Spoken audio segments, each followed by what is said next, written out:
All right. I think things should be getting a little better from here on out.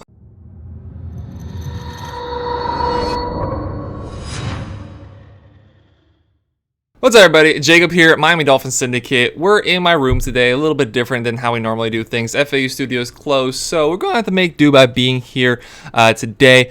Before we get started, I hope everybody has a great and Merry Christmas. I'm going to be at the game, and then I'll be going and spending some time with family. If you're going to be up at the game too, let me know in the comments down below.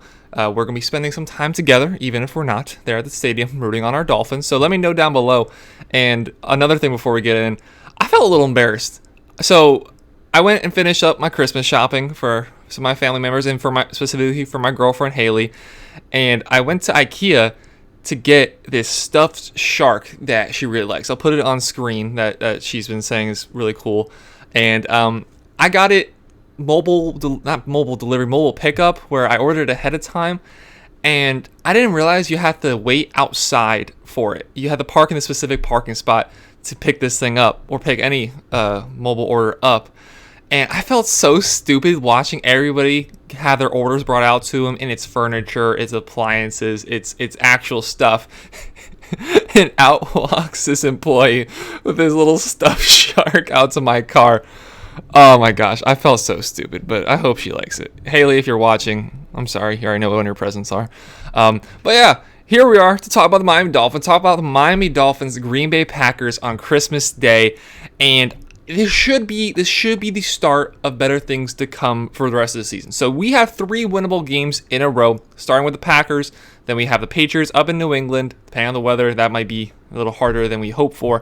And then finishing out the season against the Jets. Jets did us a massive service by sucking yesterday. Zach Wilson, woohoo! Wow. 9 of 18, 92 yards and an interception. Zach Wilson, he looked worse than that stat line even indicates. If you click the link down in the bio, my other YouTube channel, JK Productions, I'm going to be covering what happened yesterday and how bad Zach Wilson was. And wow, is he bad? Wow. But the Jets did us a massive favor. If we win today, maybe when you're watching this, if we win against Green Bay on Sunday, and assuming the Patriots lose to the Bengals, ain't no way they're beating the Bengals. All you have to do is win then in New England, and we've clinched the playoffs. So we just went on this 3-game losing streak. It's been a little bleak.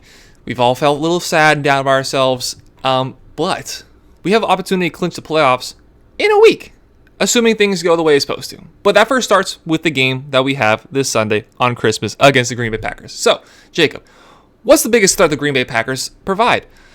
It's definitely got to be the running game. Now, Aaron Rodgers has not had necessarily a bad season. A lot of people would assume he has, but that's because we hold Aaron Rodgers to a really high bar.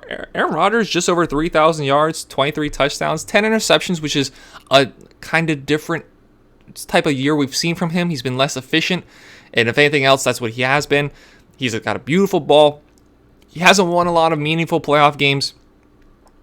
But if you just look at in the history of the NFL, he has one of the better passer ratings, and he has one of the better touchdown to interception ratios. This year he's thrown 10 interceptions, and also that weakened receiving core, it kind of makes sense that he's going to have to be a little more adventuresome, take a little more risk, trust some younger receivers. But before I even get into those guys, the running game.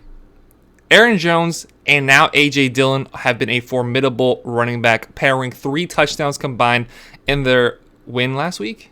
Yeah. Right? Maybe I should have actually looked into that before I started talking about that. Yes, their win. That's what I thought. Win last week against the Rams on Monday Night Football, 24-12.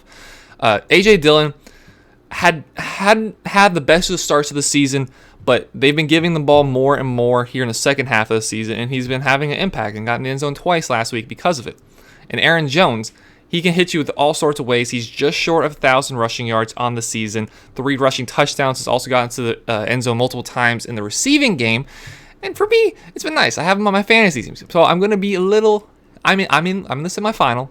It's going to be a little awkward. If Aaron Jones gets a touchdown, it's going to be awkward. Because I'm going to be sitting there like low-key, like in the back. I'm like, come on. We all play fantasy. You know what happens when you play against, your team plays against somebody you need to do well in fantasy. You're like, I hope we win 50-21 and all 3 touchdowns are for that guy. It's pretty much what I'm going to be doing on Sunday. As long as we win, I'm gonna be rude on Aaron Jones. I'm sorry. I just remembered. I also have Aaron Rodgers in. Oof. Okay, this is gonna be awkward. I digress. Aaron Jones, AJ Dillon is the most important thing that the Dolphins need to stop. Now, I was actually surprised to see that we have one of the lower ranked rushing defenses in the league. I think it was like 22nd or something like that, which did surprise me, especially with how the defensive line's been playing recently.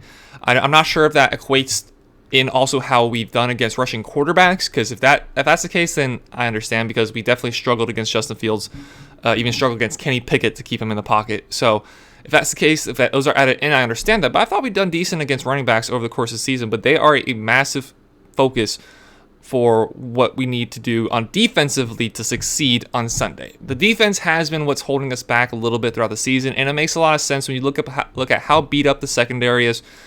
I made a video, my 5 reasons why we lost to the Buffalo Bills. One of my reasoning was that we are finding out that the secondary, rather than the offensive line, is the worst position group on the football team. Now, the secondary is going to be coming against a weaker receiving core that has had its flashes. Looking at wide receiver, Allen Lazard is actually leading the team in receiving, which is a complete surprise to me, especially with the season Christian Watson has been Christian Watkins has been having. It was a real surprise to me to see that actually it's Allen Lazard that's leading the team in receiving. It is a lead in yards. However, Watson does lead the team in receiving touchdowns with 7, only 447 yards though, and only 29 total catches. So it's been a little bit of an illusion how good Christian Watkins ain't on the team anymore. I need to get that through my head. I'll do it eventually. He hasn't had as good of a season as we may have think. He had those 5 touchdowns in the span of like 6 days that made him, I think at one point, the leading touchdown receiver in the NFL for rookies, and he might still be that. But their receiving core is certainly weaker than a lot of teams we've come against, especially in the last few weeks. Looking just last week, Stephon Diggs did a good job keeping him under wraps, 4 or 5 catches there. But also you have Corey Davis, Gabe Davis, Isaiah McKenzie. I'm all over the place in case you guys can't tell. The week before that, Chargers, Keenan Allen, Mike Williams, finally getting both of them back.